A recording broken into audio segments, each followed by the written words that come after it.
everybody, and welcome back to our Public Live Financial Literacy Series. As you know by now, I'm sure, April is Financial Literacy Month, so we are covering topics on finance that will help you level up as an investor. And boy, has it been a good month. I think I speak for many of us here on the Public Live in this community for saying that I don't really want April to end. This has been so much fun, and we are going to continue with another fantastic interview today. My name is Kinsey Grant, and I am here today with a great guest, Leon Vortmeyer, who's a former Wall Street analyst covering fintech and software turned software engineer. And so for today, Leon is doing us this enormous favor by going back down, taking a trip down memory lane, back to his Wall Street days to break down the different methods of stock valuation for all of us here. We're going to focus on the PE ratio, but we got a lot of questions to unpack here, a lot to learn here, all with the goal of becoming more financially literate and understanding how ratios can help us be better investors. Leon, welcome to Public Live. Hey everyone, thanks. I hope we're all doing well. Thanks for having me. I'm excited. Of course. Yeah. Excited to have you here as well. Now, Leon, before we jump into some of the more focused questions, I want to start with a big picture perspective. And I would love to hear your perspective on this. Can you just explain briefly why understanding how stock valuations are determined will make us, as mostly retail investors, better equipped to invest intelligently and thoughtfully? Why do we need to understand how these valuations are determined? Yeah, 100%. So valuation is probably the most common activity that's going on both from sell-side analysts, so people at investment banks that are recommending stocks, so these equity research reports that you read, as well as people working for funds and buying shares every day, the big investors, the big movements that we see in the markets. And so understanding really a valuation exercise, I think at its core is a way to organize your opinion about a business or industry, right? If people generally would say, right, like, I want to buy company X because I think over the next 10 years it's going to see 50% growth. And sure, that can be a good reason, but so often these numbers are already priced into the current value of the stock. And so generally, and this is kind of pointing toward a concept of intrinsic valuation, which I'm sure we'll all talk about, but it's important to be able to understand, what do I need to think about this business to imply that the value of this company is worth more than what it is actually trading at.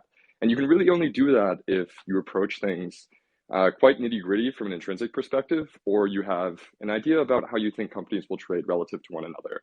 And so everybody else, all the big investors are making decisions in this fashion. And so understanding how these models are put together and how we make these decisions is equally important for retail investors.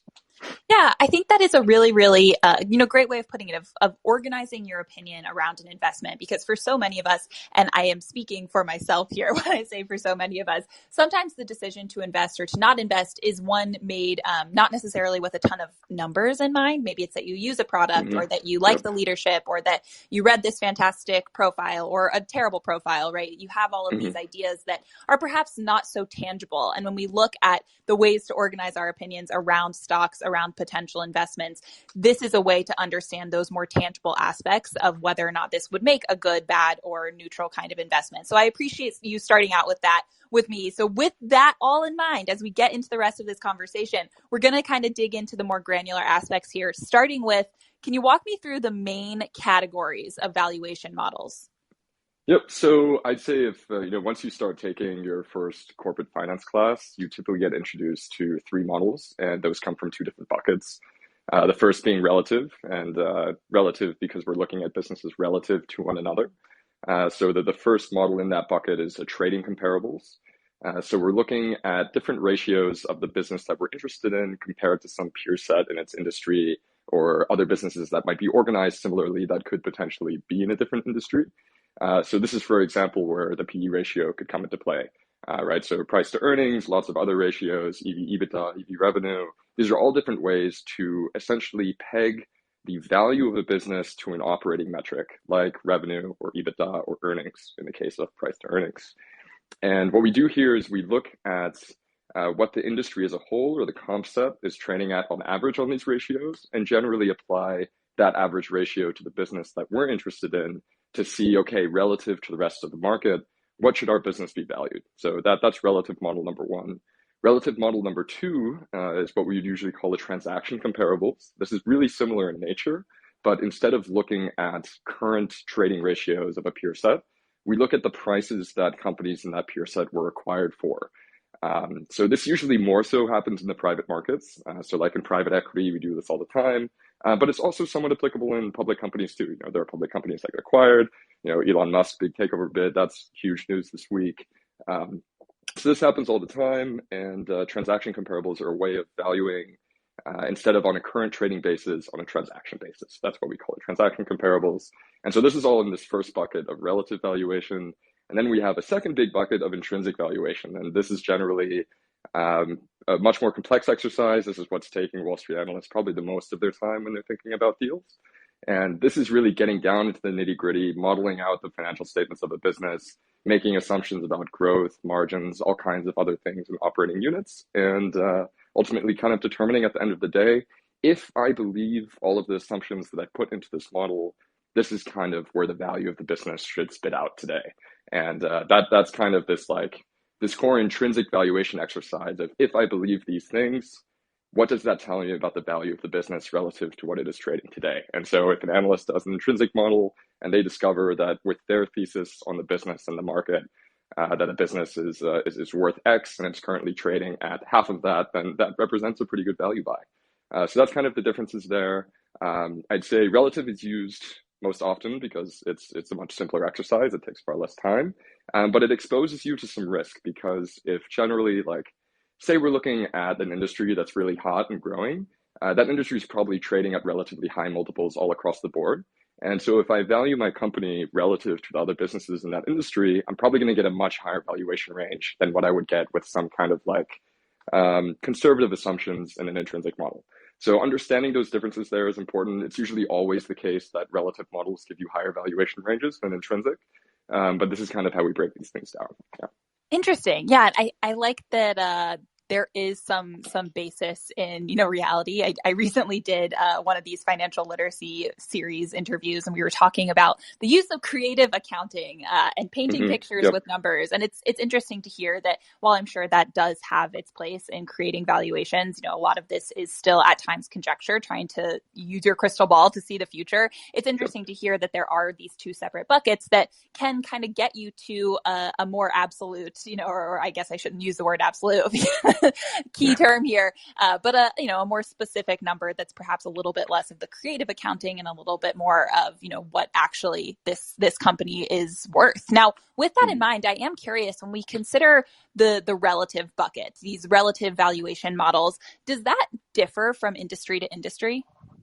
Oh, totally. Yeah, I mean there are industry specific ratios that exist. Airline industry has their own set of ratios that analysts like to use. It's the same for tech. So it definitely changes, not only do the ratios change, but of course the values of those ratios change. So certainly, yeah, definitely. All right. So I want to get into some of the popular methods of valuation within these big buckets. Do any immediately come to mind that you want to walk through? Well, I mean, I'd say doing something intrinsic, and that's most commonly a DCF. I mean, when we talk about kind of the key financial metric of any business, that is cash flow, I'd say, I don't know, I mean, depending on how much we want to talk here, DCF could definitely cover a ton. So let's start what would with you that. like to cover? Let's go DCF, discounted cash flow. What is it? Why does it matter? How do we get there? Cool. So cash flow is kind of the lifeblood of the business, right? This is what the business pays its interest payments with, pays its debt repayments with. It's a different number from revenue. It's a different number from operating profit. It's a different number from net income. Revenue, net income, operating profit, all of these things can kind of be massaged from an accounting perspective. Cash flow, less so, right? I mean, cash flow is really what cash am I getting in the door from my customers and what cash is going out the door to service all of the things I need in my business and debt repayments. And so the DCF, the discounted cash flow model, which is kind of this king of intrinsic modeling, and I'd argue also on top of which most other modeling methods are built, is what cash are we expecting from the business to throw off, next year, the year after that, and into perpetuity. And so the purpose of this model is really just to determine, based on my set of assumptions, how much cash am I getting from this business every day, and discounting that back today. And that's pretty much the value of my business. So that's high level how that discounted cash flow works. All right, makes sense. What about a dividend discount model? Yep. So dividend discount models are essentially a cash flow model for dividend repayments that businesses make, right? So I'd say dividend discount models used to be a lot more popular. This is kind of like a Benjamin Graham-esque intelligent investor modeling exercise that was done a lot more often when businesses were paying more dividends. Today, we don't have that as much, of course. I'd say like post World War II era, you had a lot more industries that were paying dividends. Today, that's like mostly more restricted to like high dividend paying industries or like utilities, right? Investors often ask the question, right? If I'm a public company and I'm paying off a bunch of money in dividends, the cash back to investors, shouldn't I maybe be reinvesting that cash into high yielding projects within the business? Some industries are more restricted to those projects, like utilities, right? That's a generally like pretty carved out industry in the US. It's not something that sees hyper growth. There's not a lot of reason to reinvest kind of the excess cash that the business has. So they decide, okay, we're just going to pay this out to investors. But for businesses where it is the case that there should be kind of a lot of high yielding projects to reinvest into, it probably makes more sense to reinvest that cash instead of giving it back to investors. And so kind of with that mentality shift, I'd say doing dividend discount models has become less popular, but it is something that you should generally always do when looking at a business that is paying a dividend to value that portion of the cash flow that's coming to you as an equity investor. Yeah, and I'm sure Amazon had nothing to do with the shift away from that model. So next up, I would love to understand a little better the comparables model. And I understand this is a bit of a catch-all, but could you walk me through what some of the highlights are here? Yeah, so I mean, I think maybe it makes sense to talk about the P ratio here, given that this is something that we look at when we do comps specifically for equity investors. Ratios in general, I mean, we have tons of them, but I think they kind of the way I think you should boil down thinking about a ratio pretty much all the time when you have some value metric on the top and an operating metric on the bottom. Value metric being value of the business, so like price per share. This is how something is valued, and operating metric being how that business is performing in some way, like revenue or earnings in the case of price to earnings. So price to earnings is simply your price per share over your earnings per share. And that can kind of sometimes be counterintuitive to think about, or maybe not counterintuitive, but a bit more complex than I think was like the most natural way for me to think about PE, which another way to take this is total common value of equity over total earnings. That's equivalent to price per share to earnings per share. And so what we do with for example, like let's say we're doing a trading comparables valuation using a P ratio, is we say, okay, let's say I'm interested in, Google, right? And then we make a comp stat of all the other big tech companies, and we look at the price to earnings ratios on average or median, whatever, statistic you'd like to choose about that industry from the other PE ratios, and use that and apply that number to Google. And tell us, okay, based like if the rest of the industry has a P ratio average of 50, let's apply that ratio to Google's earnings and see what that tells us, implies to us about what the value of Google's price per share should be. So that's kind of like the roundabout exercise of a trading comparables. I'd say price to earnings is not a very common metric actually to use in the trading comparables model because it's what we call a levered metric. It's something that's specific to equity investors because we consider common equity to be something that is sort of affected by the debt of the business, and that's similar for earnings too. Earnings come after we have paid interest payments, and similarly, price per share is a metric that comes after we've removed debt from the business. So this is something that's usually only relevant for equity investors. That's also why it's such a popular metric, though, in general. It's kind of sometimes the first thing that we learn when we're first learning about investing is because usually we are going to be an equity investor before we are any other kind of investor. But I'd say on Wall Street, when we're thinking about businesses as a whole, we're usually using ratios like EV to EBITDA or EV to revenue. All right. So, I mean, with that, you mentioned that PDE is kind of one of the big ones for retail investors like me, like a lot of the people who are listening to this live right now. So you mentioned the Google example, but do you have any more kind of context on how we should be interpreting the PDE ratio as everyday kind of investors? What should we be paying most attention to? And perhaps like any context around the industry to industry sort of fluctuations within this ratio that are maybe worth noting that could be helpful context for making decisions in the future? Yep. I think it's always important to recognize that there's no hard and fast rule in terms of numbering of your PE ratio, right? I don't think you should necessarily ever look in an industry and say, this company has a P ratio of 25, so it's attractive to me, right? That it should, like, whenever we think about a ratio, the two things that impact a ratio are growth and risk. It's essentially how much do I think this company is going to grow, and how risky do I potentially think this company is going to be going forward. And if I'm investing in a company in one industry that has twice the P ratio of the rest of its peers, I'm implicitly saying I think this company is going to grow much faster than its peer set, and or I think it is much less risky from like a default or cash flow perspective than its peer set. But I'd say that's a much more important way to view this decision around PE than to say, I'm interested in companies that have a PE ratio of 25 or less, right?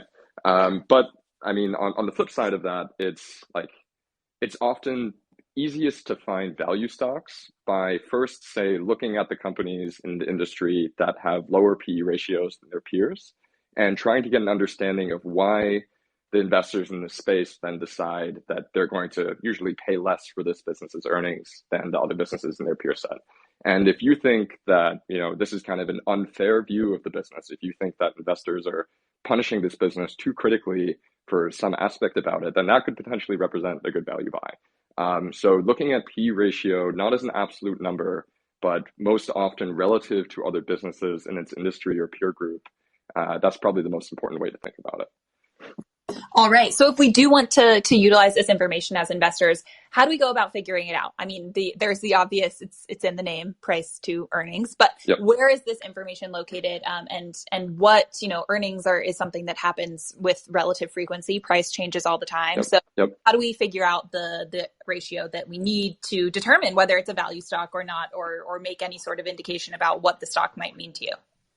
Yeah. I mean, I'd say probably any stock ticker summary out there would include a PE ratio. I think that's the case for Google. I'm not sure. I haven't looked at their stock chart summaries in a while, but that's definitely one place to find it. If you want to calculate it yourself, also not a too daunting of an exercise, but that requires you to go into the financial statements of the business, and those can be found in a variety of places. There's SEC, Edgar. That's kind of the SEC's official website for all filings that are made with public and private businesses in the US.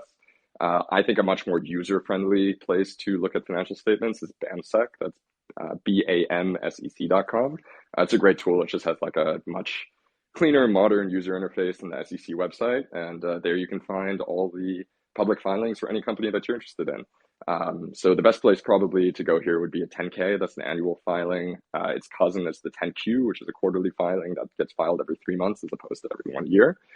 But you'll find the earnings number that you're looking for in net income it's at the very bottom of the income statement. And you want to compare this to the total value of common equity, which market capitalization is actually not something that you'll find on an income statement. You can find what's called book value of equity, but that is very different from market value of equity, which is kind of the total number of shares outstanding times the current price per share. So what you can find also in the 10K is the total number of shares outstanding. And if you take that number and you multiply it by the current price per share and then divide it by the net income that you found on the bottom of the income statement, that'll get you the price to earnings. So that's one way. And the second way is just to take the current price of the stock and divide it by earnings per share, which very similarly is to take net income and just divide it by the total share count. You can usually find the total share count kind of on the first 3 pages or so of the 10K. If you just like Command F, Class A shares or Class B shares, or total shares outstanding, that'll get you there. All right. Well, pretty easy. I mean, it's no absolute valuation, but these are easy models to kind of figure out and to understand as retail investors, as everyday type of investors. So Leon, thank you so much for joining me today on Public Live to walk us through all of this. I think that often, corporate finance is something that gets this label as very daunting and very scary and not for everybody. But as Financial Literacy Month has shown us, it can be for everybody. Investing is now for everybody, and so too should be understanding how these ratios impact investments and stocks and our decisions. So thank you so much for all of this great insight. I really appreciate your time. Yeah, thanks, Kinsey. All right. And thank you to all of you out there for listening. I hope you have enjoyed our latest financial literacy series. As a reminder, one more time, April is Financial Literacy Month. So if you have any questions before the month is up or even after that, slide into the DMs here on Public. Let me know what you want to hear. I hope you guys have learned as much as I have this month. It's been such a fun experience, and I am looking forward to next April already. All right, everybody, have a fantastic rest of your Wednesday. I'll see you next time. If you would like to see more content like this, subscribe to our channel and download the Public app where you can listen to these sessions in live time.